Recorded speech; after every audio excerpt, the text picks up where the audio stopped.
So, Alan, thank you so much for sharing your time with me this morning and to talk about what it was like selling your business and what it was like working with me. To get us started, why don't you maybe share a little background on yourself and the business?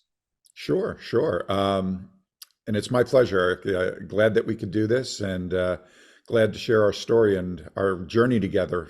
It was a very interesting experience. Let's just say that, but very successful and very fulfilling. I think for both parties. Obviously, my name's Allan Boushie. I'm the co-founder of Profit Partners, and Profit Partners for 23 years. Worked exclusively in the fitness and health club industry. Specifically, we worked with independent club owners. We were a marketing and technology company, basically helping private gym owners with everything from their online presence to lead generation, appointment booking, promotional marketing, client retention, and sales training. It was primarily online based, all of our work. We worked remotely with our clients all over the globe. We worked in 7 continents. And as you mentioned, we sold the business to a great gentleman and his wife just this past summer. So, 23 years is a long time to be in business. Alan, why did you guys decide to sell? We decided to sell really for more personal reasons than business reasons. Sadly, shortly after COVID, both my parents and Bob's are in advanced years and their health was declining. And we found for both of us that during our rebuild after COVID, we couldn't devote the time that was necessary to both grow the business and care for our parents. Well, the challenges that you had through that was definitely a part of your journey, and my thoughts and prayers were with you and your family the whole time. Did you ever consider selling the business without a broker? That's a great question. I think we talked about it a little bit and we did a little bit of research in terms of some online marketplace and forums in which to present it, perhaps some of our industry groups and some of our contacts. Uh, but really, when it came to the whole process of the valuation and the legal requirements and just making sure that we didn't get burned. I mean, over the years, Bob and I have bought and sold a lot of real estate. So we've entered into many these types of sale transactions, large dollar transactions. But we realized selling a business was entirely different. We needed a pro. And why did you ultimately pick website closers versus a different brokerage? Really, I think it's due to the specific niche that you serve because you primarily work with online businesses, and not the traditional brick and mortar, which is much more common in terms of brokerage firms that were out there. So I think once we had an idea of what your firm's capabilities were, and after Bob and I met with you and had a chance to get to know with you, it was a pretty easy decision. Oh, I appreciate that. So let's talk a little bit about the process. When we first engaged, you had some thoughts on what it was going to be like. How did the actual process compare versus what your expectations were in the beginning? I think like any situation, everything goes real smoothly, but as you get down to the fine strokes and you get lawyers puffing their chests, with all due respect, I find that anytime once the lawyers get involved, uh, things get messy and it bogs things down. And I think we found that as well. We were very frustrated at that point. We were discouraged, but thanks to you, you pushed through and uh, got the damn thing done. No, it was fun. It was fun. So I have some data regarding your deal that may surprise you. We received close to 100 NDAs from potential buyers.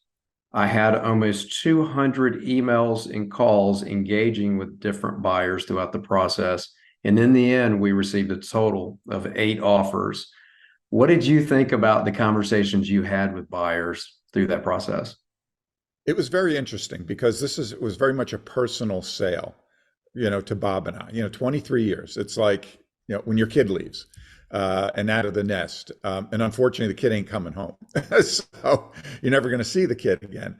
And for Bob and my legacy, we wanted to find a buyer who we knew would be would be able to take this thing, have the personality, the skills to take it to the next level.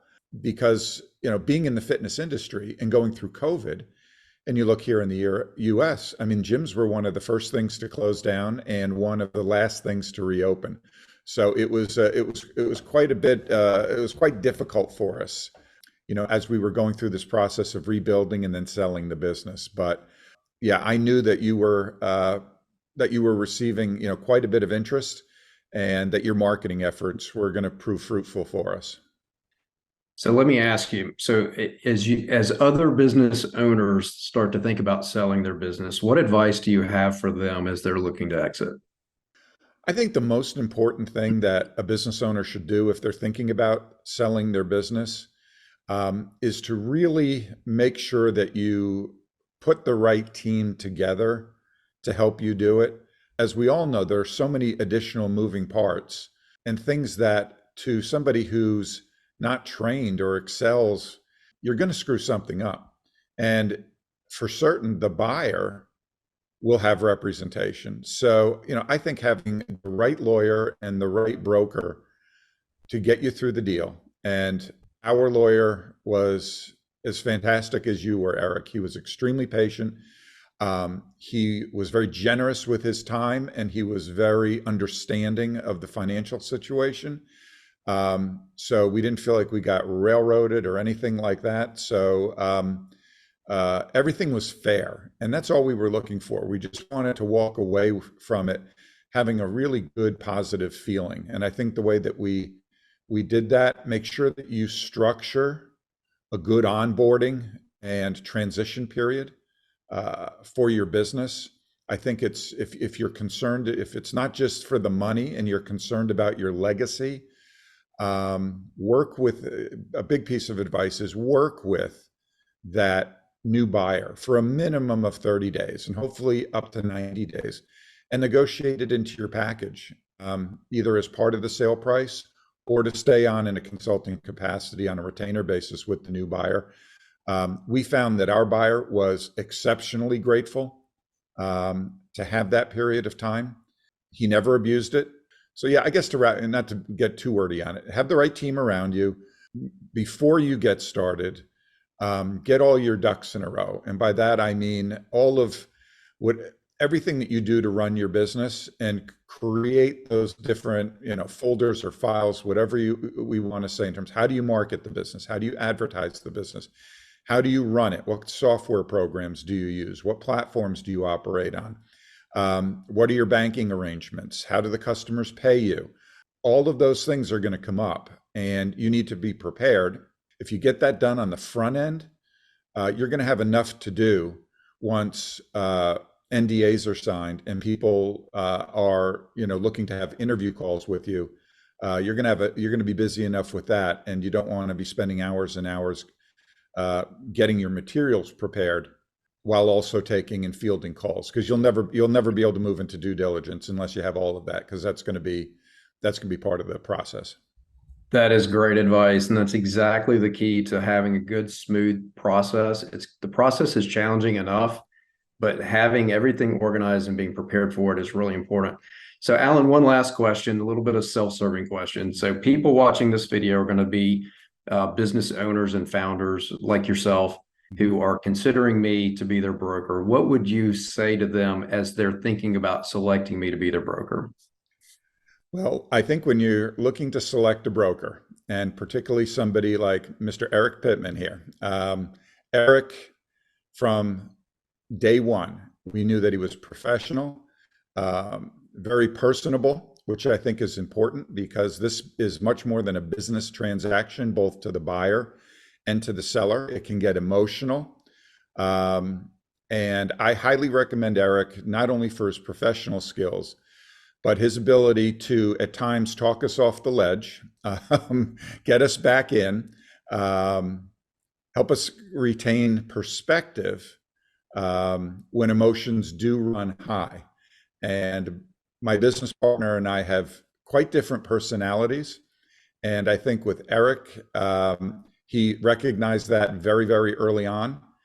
And just like you would treat your children differently based on their personalities, Eric saw how he had to treat each of us to keep the train rolling and keep it on the tracks. And I'll use this opportunity to thank you again for the millionth time for all of your help, your support, and being able to get this deal done so that everybody could move on with the things that they want to do, going forward and in their futures. Allan, you and Bob were great to work with. Thank you for your trust in me to take you through such a complex and challenging process. I really appreciate you both and can't thank you enough for the trust that you placed in me. So it's a pleasure to work with you. Thank you again for taking the time to share your thoughts in a video interview here so that others could see. And certainly wish you and Bob, most success and happiness from this point forward. Same with you, Eric. We never would have gotten it done without you, my friend.